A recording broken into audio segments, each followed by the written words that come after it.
রাকসুর প্রাথমিক প্রার্থী তালিকা নিয়ে আপত্তি গ্রহণ ও নিষ্পত্তি কার্যক্রম শুরু হয়েছে।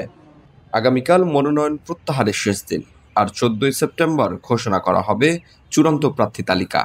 গতকাল প্রকাশিত রাকসুর প্রাথমিক প্রার্থী তালিকায় কেন্দ্রীয় ছাত্র সংসদ ও সিনেট মিলিয়ে মোট ৩১৫ জন প্রার্থীর নাম প্রকাশ করে নির্বাচন কমিশন।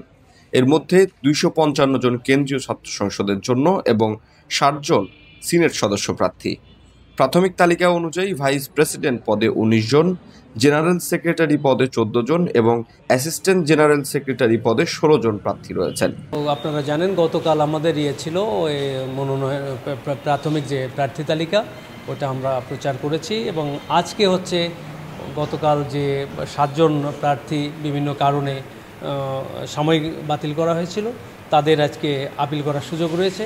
তারা বেশ কয়েকজন আপিল করেছে। এখন আমি যে দেখব যদি ৭ জনই আপিল করে থাকে, তারপরেই আমি ওটার পরে যে আমরা তাদেরকে ডাকার পরে যদি তারা সন্তোষজনক তথ্য সরবরাহ করতে পারে, তাহলে সেটা চূড়ান্ত লিস্টে চলে যাবে।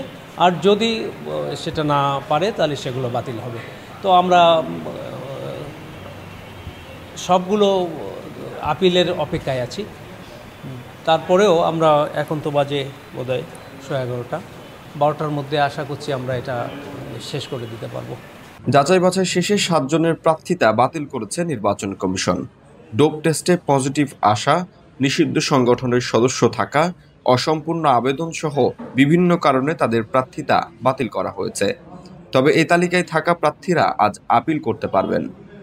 আগামীকাল মনোনয়ন প্রত্যাহারের শেষ দিন। এরপর 14ই সেপ্টেম্বর ঘোষণা করা হবে রাকসুর নির্বাচনের চূড়ান্ত প্রার্থী তালিকা।